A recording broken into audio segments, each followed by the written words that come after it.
how do I feel about the game? Because people want to know so bad. Well, you know, how do I feel?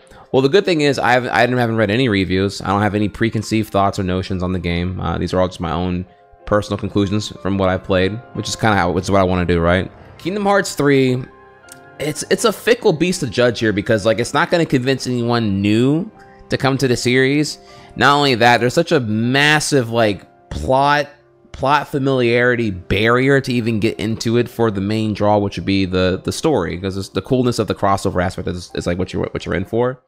I feel like the appeal at first is just the idea of like a Disney Square crossover, and the gameplay would come second because it's the spectacle of the crossover that's going to draw you in. So if you're drawn by the spectacle first, you're probably done so from the narrative and the lore and the story.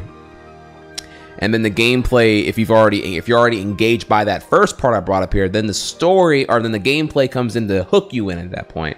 So I feel like in that regard, you're gonna make the lore really hot and make the gameplay keep you hot, right?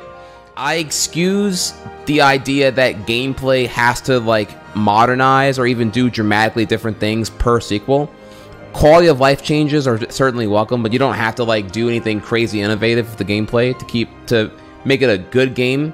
However, the fact that the plot is so tethered to every spin-off game, every alternative title, and there's such a massive barrier to even get into KH3, I do find kind of probably turns off a lot of people to want to get into KH3 if you're coming in late, or even if you're like 12 years old.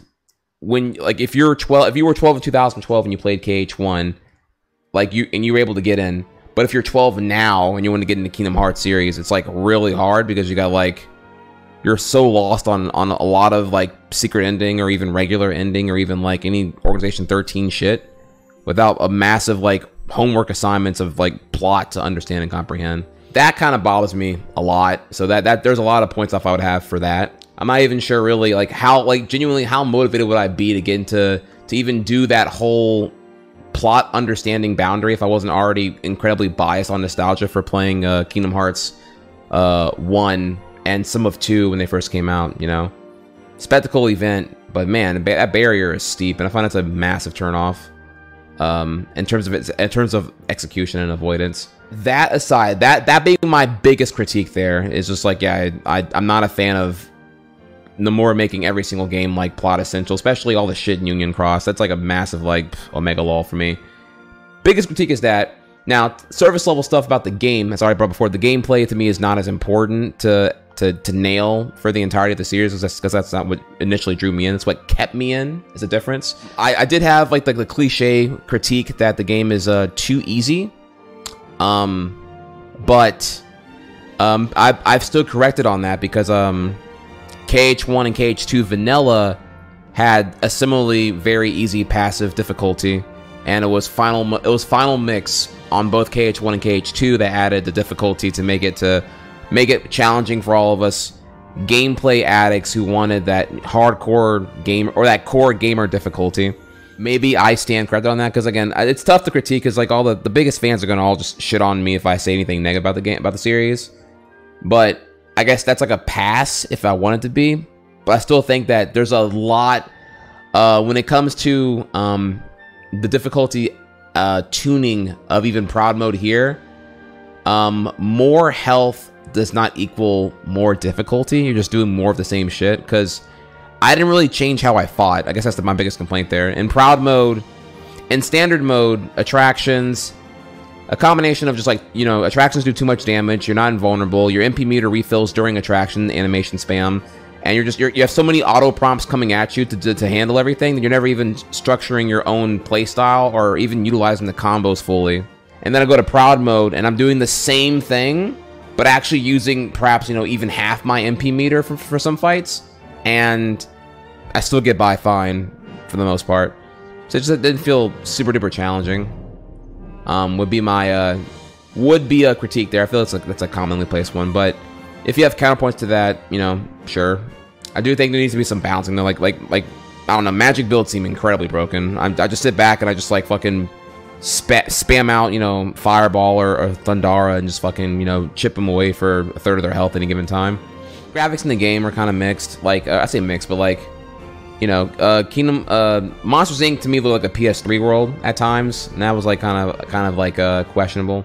If you're a Kingdom Hearts fan, you're gonna play KH3 anyway, and if you don't like Kingdom Hearts, you're not gonna play it anyway, because the boundary is so big between those who are gonna get in and do all the shit to get into 3, or those who are already done all the shit and are gonna play 3 regardless. So I feel like having an impression of KH3 is like a really pointless, futile effort. You're arguing into an echo chamber of I don't give a fuck regardless. So there's no one whose opinion you're gonna change who wants their opinion changed anyway. So that's kind of where I am with that. A rating, oh man, I gave you all that. Not to give that a number now. If I had to give it a number, it would be above average out of 10. Not exceptional. Because like the spectacle is strong. There's such a barrier. You feel like it feels like an elitist country club, dude. Like if you've done all the grind to be lore savvy to get into KH3, you're in. And I feel like that barrier I strongly dislike. So that's why I have to like give it points off, a lot of points off. That's such a shit show. And it's gonna make it just further and further into an insular club of like, you know, I'm cool because I know all this shit. And not to mention, his execution was questionable in some areas. If you're a super fan, you give it a higher number. If you're me, you give it a 7 out of 10. If you're critical of the gameplay more so than the spectacle, you probably would give it an even lower number.